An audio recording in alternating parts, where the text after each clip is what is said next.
भगवती सूत्र में कहा गया है,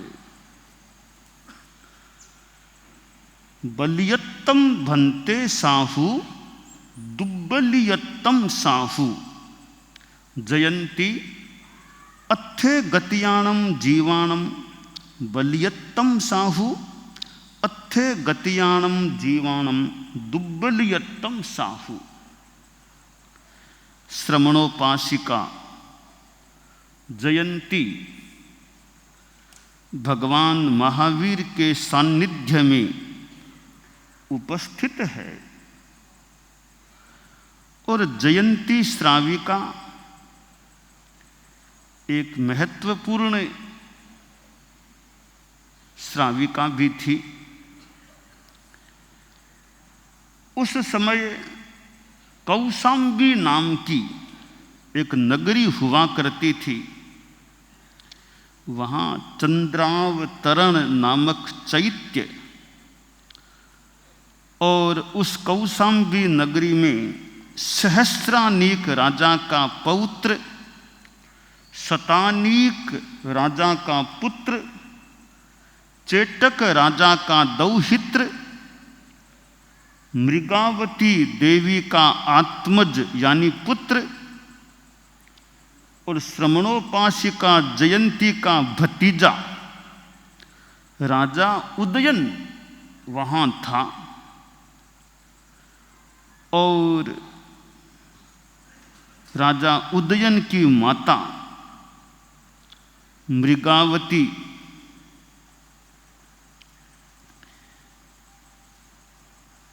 जो थी वो भी थी बेटा और माँ। इधर यह जो जयंती थी वो राजा उदयन की भुवा होती थी, मृगावती की ननंद होती थी, यानी एक अच्छे परिवार की वो महिला थी। श्रमणोपासिका जयंती थी, वह सय्यातरी भी थी। शास्त्र में बताया गया है कि वैशालिक श्रावकों अरहतों की पूर्व सय्यातर रहने वाली वो जयंती श्रमणोपासिका थी और यों तत्व को जानने वाली थी, जीव अजीव को जानने वाली, तत्व ज्ञान से मानो युक्त और यथा परिगृहित तपह कर्मों का अपना आचरण करने वाली थी, आत्मा को भावित करते हुए रह रही थी। तो एक तत्वज्ञा लगता है, जितने अंशों में तत्वज्ञा थी, एक तत्वज्ञा श्रमणोपासिका और इधर साधु संत मानो उसके कोई मकान में विराजते भी थे। तो ज़्यादा कोई साधु सतिया का संपर्क होने से और भी कईयों का ज्ञान बढ़ सकता है।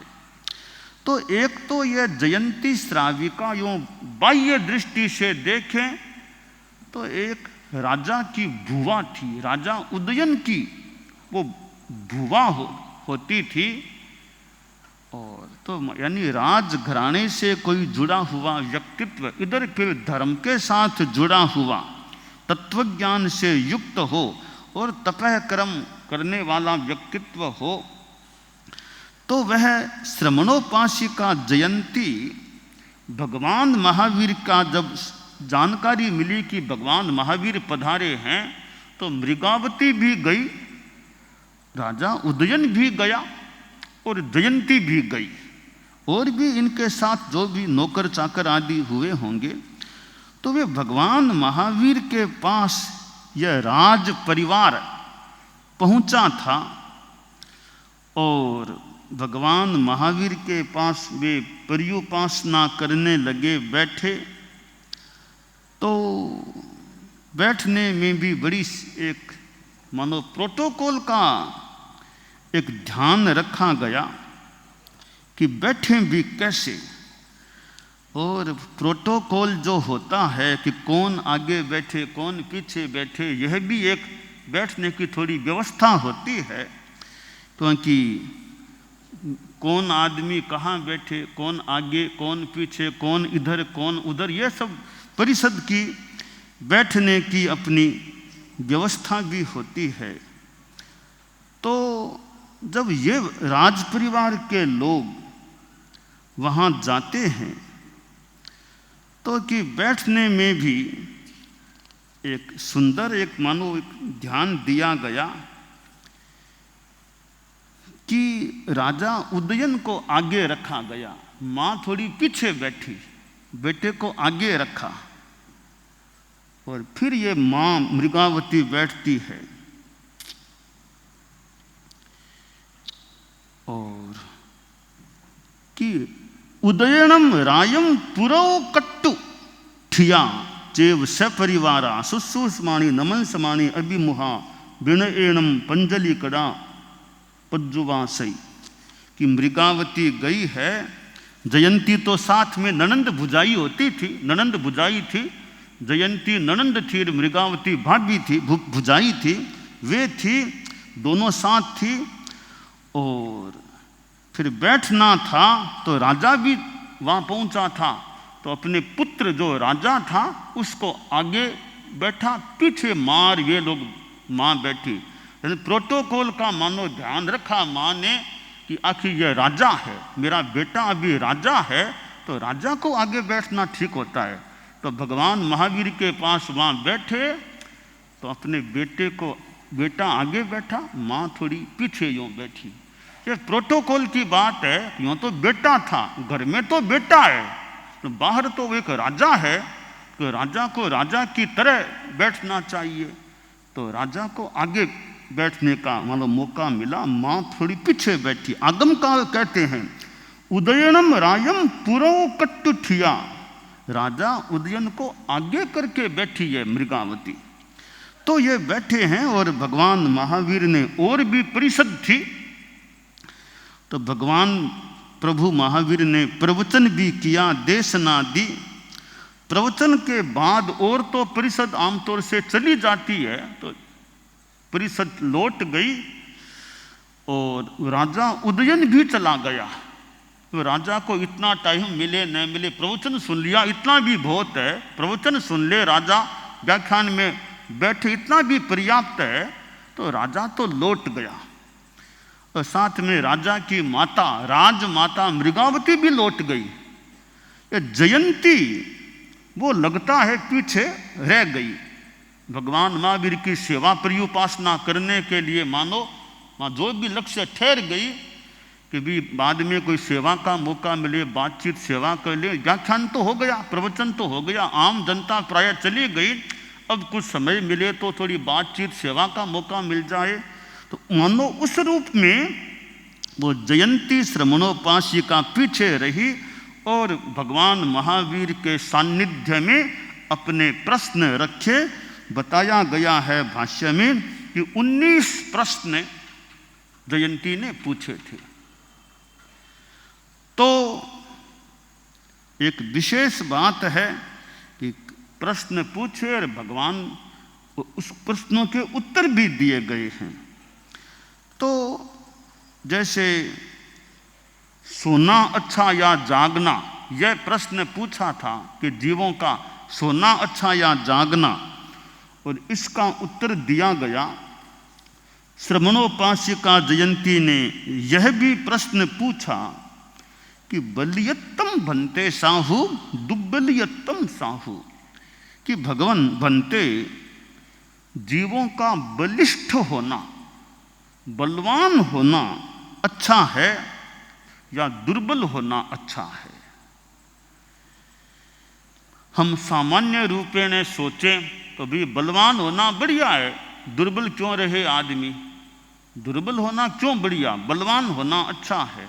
सामान्यतया तो स्थूल उत्तर तो इसका यही हो सकता है कि बलवान बनो, शक्तिशाली बनो, शक्तिशाली होना अच्छा है, कमजोर मत रहो। किंतु इसका उत्तर जो दिया गया कि जयंती कुछ जीवों का बलिष्ठ होना अच्छा है, कुछ जीवों का दुर्बल होना अच्छा है। प्रश्न पूछने वाले पूछ लेते हैं, उत्तर देने वाले फिर वो कितना गहराई से उत्तर देते हैं, कितना सुंदर वो समाधान कर दें, वो उत्तरदाता की मानो सफलता होती है कि प्रश्न का उत्तर बहुत सटीक, बहुत टू द पॉइंट, एकदम सही जवाब उत्तर देने वाला दे दे तो उत्तरदाता सफल होता है। और प्रश्नकर्ता को संतोष भी हो जाए, बी सेटिस्फाइड, एकदम मैं संतुष्ट हूँ, मुझे समाधान मिल गया है। हालांकि कई बार उत्तर मिलने पर भी प्रश्नकर्ता संतोष नहीं भी माने, भी मुझे तो संतोष नहीं है आपके उत्तर से, थोड़ा और प्रयास कर लें भाई, किसी तरह इसको संतोष हो जाए तो फिर भी संतोष पूरा हो, किसी को न भी हो, तो उत्तरदाता जितना संभव हो सके अपनी ओर से बढ़िया उत्तर देने का यथा अवसर द्रव्य क्षेत्र काल भाव देख करके देने का प्रयास करे।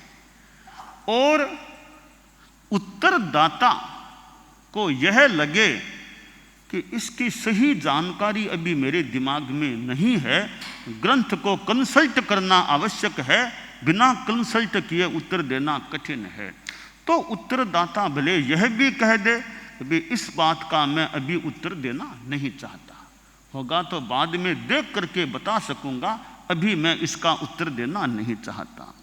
अथवा यूं लगे कि इस बात का उत्तर देने से कहीं बात बिगड़ सकती है, उल्टा कहीं लोगों में आक्रोश या कुछ हो सकता है, तो भी कह दे भी कि इस बारे में मैं कुछ भी नहीं कहना चाहता। किसी व्यक्ति के बारे में कोई प्रश्न कर ले कि वो आदमी के उसके बारे में आपका क्या विचार है, तो उत्तरदाता को लगे भी किसी व्यक्ति विशेष के बारे में मैं कुछ बोल दूंगा और सही बोलूंगा और वो बात उसके संबंधियों को मान लो अच्छी नहीं लगेगी, इसका उत्तर नहीं देना ही ठीक, तो भी कह दे भाई उत्तरदाता व्यक्ति की मैं इस बारे में कोई टिप्पणी करना नहीं चाहता। तो यूं उत्तरदाता के सामने भी कई विकल्प होते हैं, प्रश्न का उत्तर अभी देना या बाद के लिए छोड़ देना, उत्तर देना या मनाही करना कि इस बारे में मैं कुछ भी नहीं कहना चाहता, अथवा भी कि इस बारे में आप अमुक व्यक्ति से संपर्क आपको करना चाहिए, उनसे आपको विस्तृत जानकारी ले लेनी चाहिए, यह हमारा परामर्श है। यो उत्तरदाता को जैसा द्रव्य क्षेत्र काल भाव के अनुसार ठीक लगे वैसा वो कर सकता है, क्योंकि प्रश्नकर्ता तो अपनी इच्छा से कोई भी मान लो सवाल पूछ ले जो उसको पूछना था, परंतु अब उत्तरदाता को भी उस सवाल के उत्तर के लिए कई ग्रंथों को देखना पड़ेगा, इतना टाइम है नहीं, कद भी इस बारे में आप अमुक से बात कर लो, वो अच्छी तरह ग्रंथों को देख करके अपने ढंग से आपको जानकारी विस्तार से दे सके, मेरे तो और काम है अभी। तो जैसा अवसर लगे वैसा उत्तरदाता कह सकता है। और जो केवल ज्ञानी हैं उनको न तो ग्रंथ देखने की जरूरत है, ये कि इस बात का प्रमाण क्या, आधार क्या, उत्तरदाता भी देखे भी मैं उत्तर दूं तो मेरे पास इसका प्रमाण क्या है, मुझे आगम का कि ग्रंथ का कोई प्रमाण मेरे पास है, तो मैं को भी इस ग्रंथ के आधार पर मैं यह उत्तर दे रहा हूं। तो सामान्य छद्मस्थों को तो मान लो ग्रंथों का प्रमाण भी देने की अपेक्षा पड़ जाए, तो उसके लिए वो ग्रंथ लाओ, वो लाओ, उसको देखो, वो पाठ निकालो, वो प्रकरण निकालो, वो चैप्टर निकालो, देख करके उत्तर दें। पर भगवान महावीर को तो न चैप्टर, न प्रकरण, न आगम, न ग्रंथ कोई देखने की जरूरत नहीं है, उनको कितना टाइम लगता है जवाब देने में। तो इसलिए श्रमणोपासिका जयंती जैसी श्राविका जो साधुओं की सह्यात्री, साधुओं को आवास स्थान देने वाली, यह भी एक अच्छी बात है कि किसी श्राविका को या श्रावक को साधुओं को ठहराने का, अपने घर में मकान में स्थान देने का मौका मिले कि भाई साधु लोग हैं, इनका अपना मकान तो कोई है नहीं, वो जहाँ जो मकान मिलेगा उसी में रह सकेंगे। तो श्रावक श्राविका भी के हमारे गांव में साधुओं का प्रवास होने वाला है और हमारे यह मकान बड़ा है, उपयुक्त है, जहाँ लोग व्याख्यान में आए तो लोग भी बैठ सकते हैं, जगह काफ़ी है, ऐसा मकान हमारे पास है। तो महाराज को, संतों को भावना भाएं कि यहाँ का प्रवास इस बार का हमारे घर में आप करो, निर्वाला मकान है, बड़ा मकान है, अच्छी जगह है, व्याख्यान भी अच्छी तरह हो सकता है। तो उपयुक्तता हो तो सय्यातर का लाभ मिल भी सकता है किसी को। तो आगम में कहा गया है कि श्रमणोपासिका जयंती थी, वो पूर्व सय्यातर थी, अरहतों को, साधुओं को यानी स्थान आवास देने वाली थी।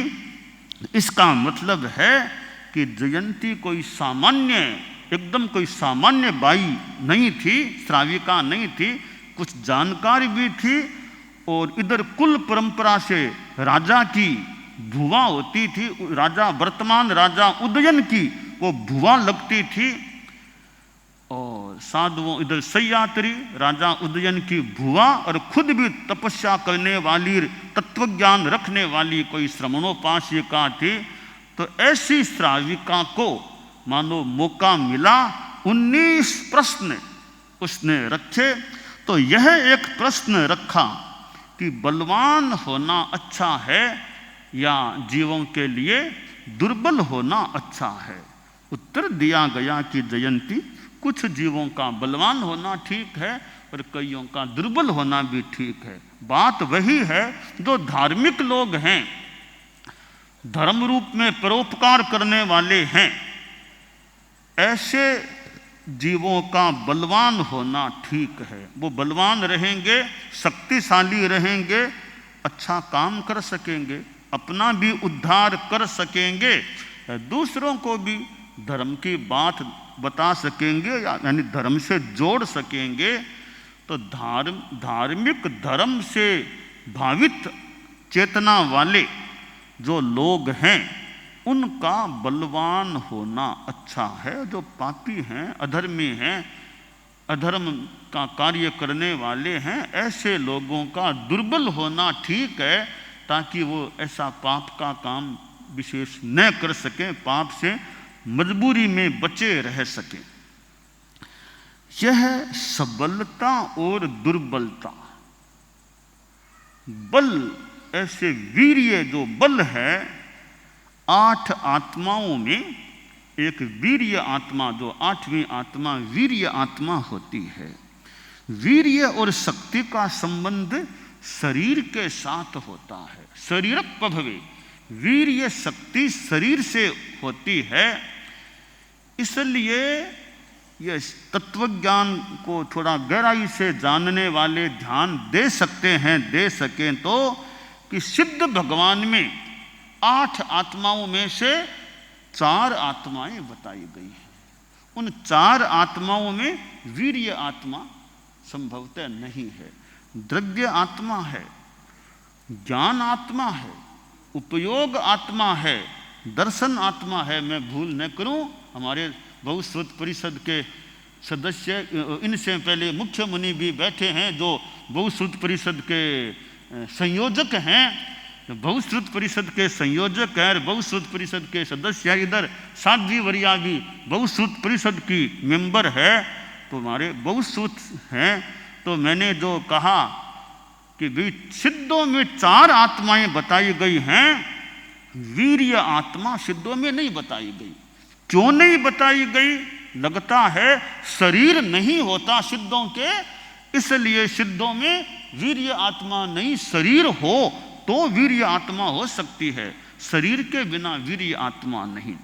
इसका मतलब है कि बल का संबंध शरीर के साथ जुड़ा हुआ है, कि शरीर है तो फिर वीर्य। सिद्ध भगवान हैं, वो निरंतराय तो हैं, सिद्धों के अंतराय कर्म नहीं होता, निरंतराय हैं। परंतु वीर्य आत्मा सिद्धों में नहीं मानी गई है, क्योंकि वहां यह माने शरीर नहीं होता। तो यह बल है, शक्ति है। सबलता होना धार्मिक आदमी के लिए अच्छा है। जितना शक्तिशाली हो आदमी, परम पूज्य आचार्य तुलसी जो धर्म के आचार्य थे, धर्माचार्य थे, धर्म प्रवचनकार भी थे, और हमारे जैन श्वेतांबर तेरा पंथ के तो सम्राट थे, परंतु साथ में यानी उनके शरीर में मानो शक्तिशालीता भी प्रतीत होती थी। शक्तिशालीता थी, तभी माने कितनी यात्रा कर ली। कहाँ? कोलकाता, राजस्थान से बीच में कानपुर में चतुर्मास किया, फिर कोलकाता चतुर्मास किया। राजस्थान से चले, बीच में अहमदाबाद चतुर्मास किया, फिर आगे साउथ पधार गए, वापिस राजस्थान पधारे। कोलकाता से भी राजस्थान, एक साथ कोलकाता का चतुर्मास विक्रम संवत 2016 का संपन्न किया और 17 का चतुर्मास राजनगर मेवाड़ में कर दिया। बीच में शेष काल के महीनों में यह सारा रास्ता सरदार शहर होते हुए सारा रास्ता पार कर दिया। तो शक्तिशाली शरीर था, तब इतना रास्ता पार कर दिया, इतने संघ समुदाय को साथ रखते हुए, तो बल था। और भी हम आचार्य तुलसी में जैसा अनुमान लगाते हैं कि कितने संघर्ष आए और कितने क्या स्थिति, पर फिर भी उनका कैसा मनोबल साहस रहा होगा। और मनोबल साहस तो मैं कालूगणी को भी जब उन पर भी ध्यान लगाऊं, कालूगणी को देखूं, तो प्रतीत अनुमानित हो रहा है कि कालूगणी भी बड़े बलशाली एक मनोबली व्यक्ति थे। यों तकलीफ हो गई तो कोई बात नहीं रे, कोई मकान में कुछ भी कोई डर है क्या है, कोई परवाह नहीं। इसका मतलब है डॉक्टर आ गया कि ऑपरेशन कर देगा, ना ना मैं नहीं कराऊं ऑपरेशन, मेरे लिए लाए गए औजार है। गृहस्थों के कितना उनका एक वो निष्ठा या मनोबल रहा होगा। तो यह बलवान होना अच्छा या दुर्बल होना अच्छा, यह प्रश्न जो जयंती श्रमणोपासिका ने किया, तो उत्तर दिया गया कि दोनों ही बातें हैं। कई जीवों के लिए बलवान होना अच्छा है और कई जीवों का दुर्बल होना अच्छा है। धर्मियों का बलवान होना बढ़िया, अधर्मियों का दुर्बल होना बढ़िया। तो श्रमणोपासिका जयंती के प्रश्न और फिर उत्तर, ये भगवती सूत्र में जो प्राप्त होते हैं, हम इन प्रश्नों के आलोक में पथ दर्शन भी प्राप्त कर सकते हैं और अपने जीवन में धर्म और अध्यात्म की दिशा में आगे बढ़ने का प्रयास भी करें, यह काम्य है।